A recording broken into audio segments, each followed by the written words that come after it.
go for you. We've got a couple of issues to talk about. The understanding is you've been given a please explain from the AFL about your comments about the umpires on Saturday. I haven't heard from the AFL as yet, Robbo. You might know more than what I do, but yeah, if it is, I'll speak to them tomorrow. But I haven't been given any indication from the AFL at this point in time. Would you expect one? Listen, it's a difficult thing.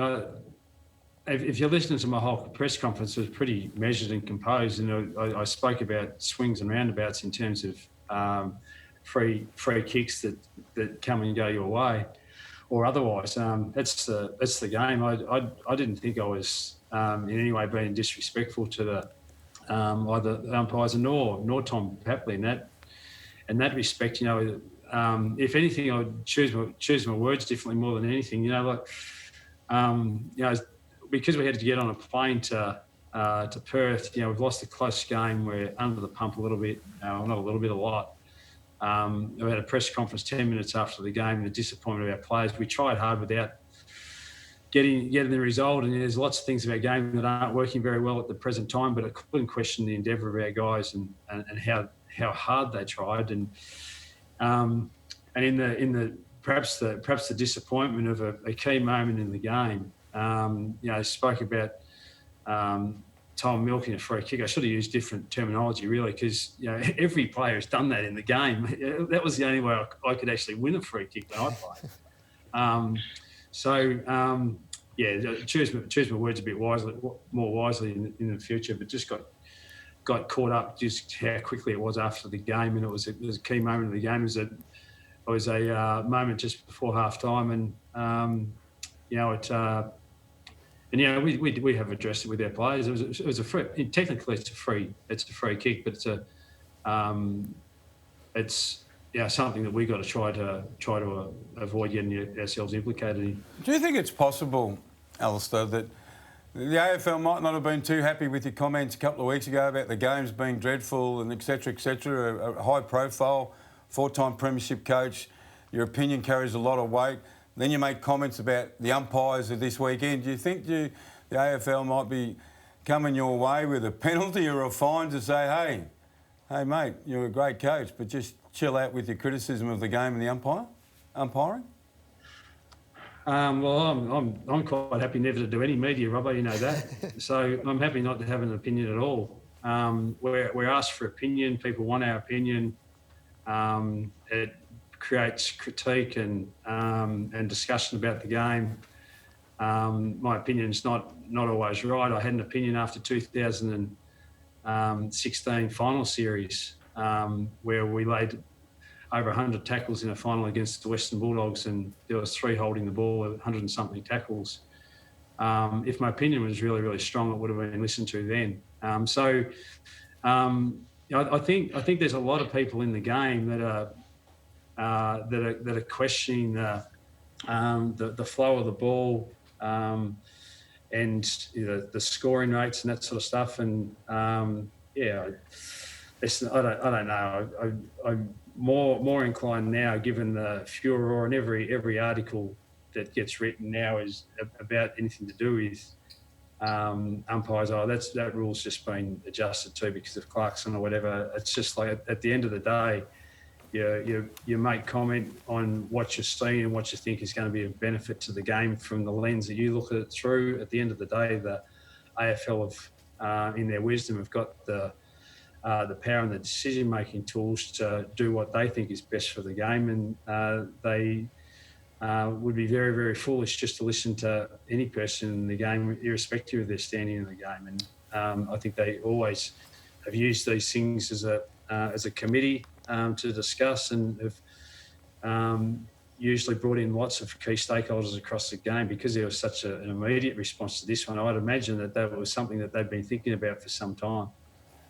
You're such a prominent and successful person in the game that when we talk about Hawthorn, it seems to me at the moment, and I'm doing it, and Jared's doing it, and everyone's doing it, we're talking about Alistair Clarkson, such as your position at Hawthorn and the power of what you hold at Hawthorn.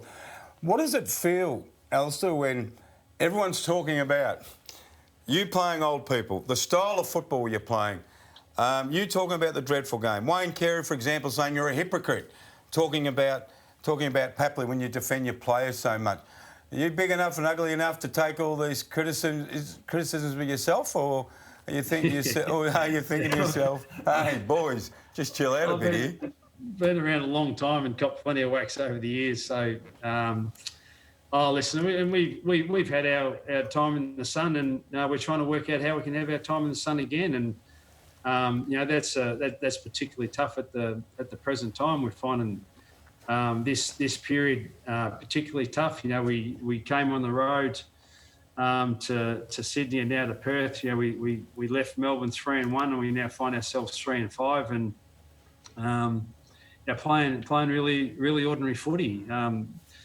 But there's part of me that'll go to my grave really proud of the fact that I put faith in a group of guys who have carried us so far and been so decorated for this footy club. Now, if I'm guilty of holding on to those guys too long, then I'll go to the grave really happy with that. And they're a proud group of players, and I'll back them to the hilt. And at some point in time, as we've shown, we've had four debutants in the last 4 weeks that have played for our footy club. So it's not like we're not injecting some different guys into our mix as we try to find the right group of players. But if you look at it, prior to leaving, just to try to give some sort of context around our decision making, because we're aware that we've got an older list in the competition. We're also aware that some of those guys have been really, really talented players in the game, and still at their best can play really, really good footy. And I think we've proven that. Like last 8 games of last year, we won 6 and lost 2.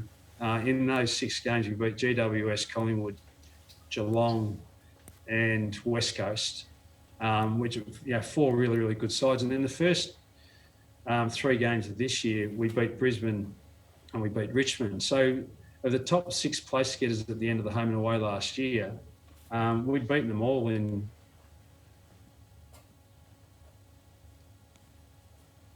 best is capable of beating other sides, and that's what's so disappointing at the moment is we just can't find the button to press or the lever to pull to get us out of this little bit of a slump that we're in. But all we do know is that the swings and roundabouts in the game.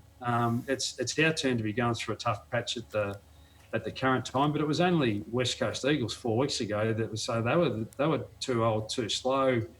They lost their hunger. And within 4 weeks, they're the premiership favourites. And Josh Kennedy, who they said should nearly finish up, is now a spectacular key forward again in the competition when no one can kick a goal as a key forward. So it can swing and change very, very quickly. But you just got to not listen to some of the noise that tries to distract you from the focus that you've got. And, we're not hiding away from the fact that our footy has been substandard, especially because we know what we're capable of achieving, and we've just got to work our way through it. And at some point in time, just when we probably we least expect it, we're going to pull something from under the rug and find our confidence and ball movement and a whole heap of things in our game again, and we'll be off and running again. But it's hard to find that green button at the minute.